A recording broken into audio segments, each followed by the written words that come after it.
So I like to think of a press release as a written announcement. It could be about an event that you're running, about a new product or service that you're launching, or it could be about a big change in your business, like a takeover or a merger. The key thing is it has to be new, it has to be news, and it has to be newsworthy. So let's look at how to put a press release together.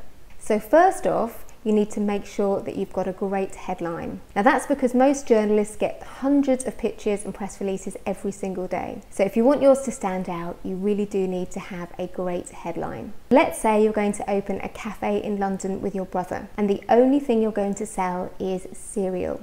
So this is not the time to get clever and start pulling out all the tricks that your English teacher taught you at school, like alliteration or puns. It's not big and it's not clever. So if your story is about the UK's first cereal cafe, then that's what it needs to say in your headline.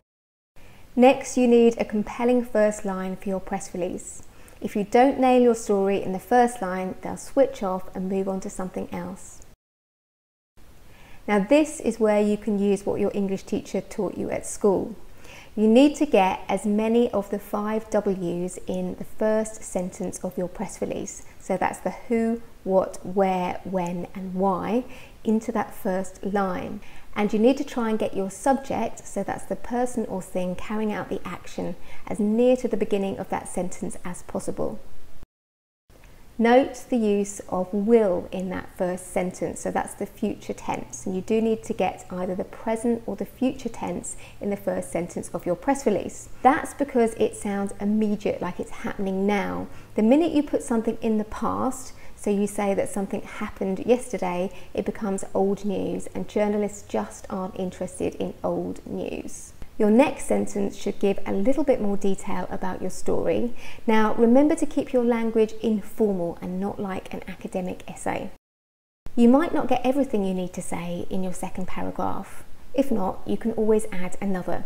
You might find it helpful to think about your press release as an upside down triangle, with the most important stuff at the top and the least important stuff at the bottom. Next, you need to add some quotations, and your quotations need to sound like a real person said them, something a real person would actually say. He didn't actually say that, by the way, I just made it up for the purpose of this video. Remember that journalists love visuals, so the more visual you can make your language, the better, like the Cap'n Crunch butter with strawberry milk. Oh, that's gross. They also love anything sensual as well, so anything that appeals to the sight, the smell, the sound is going to work really, really well. So finally, you've got your notes to editors section.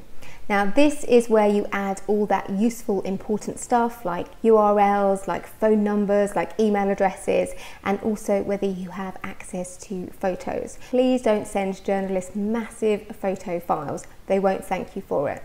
So if you want to know more about promoting yourself in the media, then you can get hold of a copy of my book. It's called Your Press Release is Breaking My Heart, and it takes you through step by step everything you need to know about getting coverage in newspapers, magazines, and on radio and TV. And don't forget to subscribe to my channel.